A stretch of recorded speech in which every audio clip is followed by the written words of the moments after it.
امریکی شہر new York میں گلگت بلتستان ڈے منایا گیا، جس میں کمیونٹی کی کثیر تعداد شریک ہوئی۔ ثقافتی لباس میں ملبوس شرکاء نے روایتی رقص بھی کیا۔ نیو یارک میں مقیم پاکستان کے شمالی علاقے گلگت بلتستان سے تعلق رکھنے والے افراد نے گلگت بلتستان ڈے منایا، جس میں ان کی کمیونٹی کی کثیر تعداد نے شرکت کی۔ شرکاء نے روایتی ٹوپیاں پہن رکھی تھیں۔ اس موقع پر ثقافتی رقص بھی کیا۔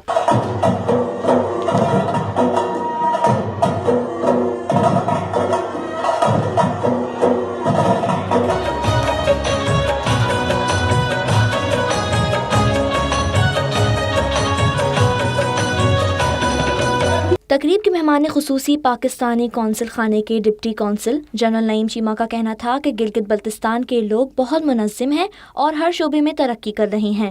P T I knew York کے صدر پرویز ریاض کا کہنا تھا کہ گلگت بلتستان کی خوبصورتی کا کوئی مقابلہ نہیں۔ آج یہاں پہ بڑی خوشی کی بات ہے کہ پاکستانی امریکن نیو یارک کے اندر گلگت بلتستان ڈے منا رہے ہیں، جو نومبر 1947 میں گلگت بلتستان کے جو حصہ ہے اس نے جب انڈیا سے آزادی حاصل کرنے کے بعد پاکستان کو جوائن کیا تھا، تو اس کا دن مناتے ہیں۔ یہاں پہ جو گلگت بلتستان سے تعلق رکھنے والے لوگ ہیں وہ یہاں پہ کافی منظم ہیں اور یہ ہر سال یہ دن مناتے ہیں۔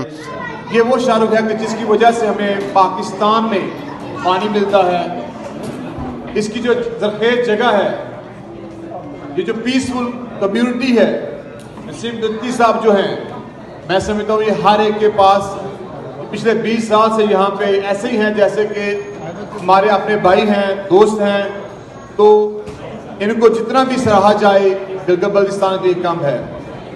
گلگت بلتستان ڈے کی تقریب میں نیو یارک پولیس کے مسلم افسر سوسائٹی کے صدر کیپٹن عدیل رانا اور ڈپٹی قونصل جنرل نعیم چیمہ کو ایوارڈز دیے گئے۔ تقریب کے اختتام پر پرتکلف کھانے کا اہتمام کیا گیا۔